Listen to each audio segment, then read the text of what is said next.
ঝেড়ে ফেলে দিন আপনার অতীতকে। কি ছিল তাতে সেগুলো দেখার দরকার নেই। আপনি একজন জুলুমকারী ছিলেন, ব্যভিচারে লিপ্ত ছিলেন, চুরি করতেন, মিথ্যা বলতেন, গীবত করতেন, পরনিন্দা করতেন।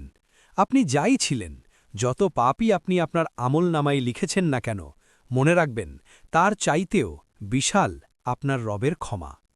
ইসলামের সবচেয়ে বড় সৌন্দর্য হল এখানে কারো অতীত দেখা হয় না। তওবা করুন রবের কাছে, মন থেকে ক্ষমা চান, হীনমন্যতায় ভুগবেন না। আপনি দিনের পথে এসেছেন, লোকে হয়তো আপনাকে দেখে নানা ধরনের কথা বলবে, আর আজ দেখলাম অমক তমক পাপ কাজ করে বেড়াচ্ছে, আর আজ এসেছে আমাদের দিন শেখাতে। দরকার নেই এই সব মানুষের কথায় কান দেওয়ার। অন্যের কাছে মহৎ হতে পারার মধ্যে কোনো লাভ নেই। কারো কাছে এতটা ভালো মানুষ হয়ে বেঁচে থাকার মধ্যে কোনো গৌরব নেই। আপনি ভালো হতে হলে আল্লাহর কাছে হন, তিনি কিয়ামত দিনের মালিক।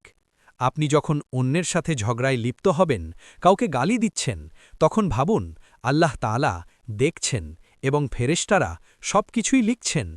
আপনি দিনের পথে হাঁটতে শুরু করুন।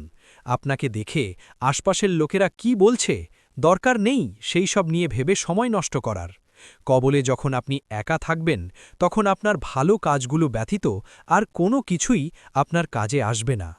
মানুষ যখন আপনার বিষয়ে খারাপ মন্তব্য করবে, তখন আপনি কষ্ট না পেয়ে তাদের ক্ষমা করে দিন।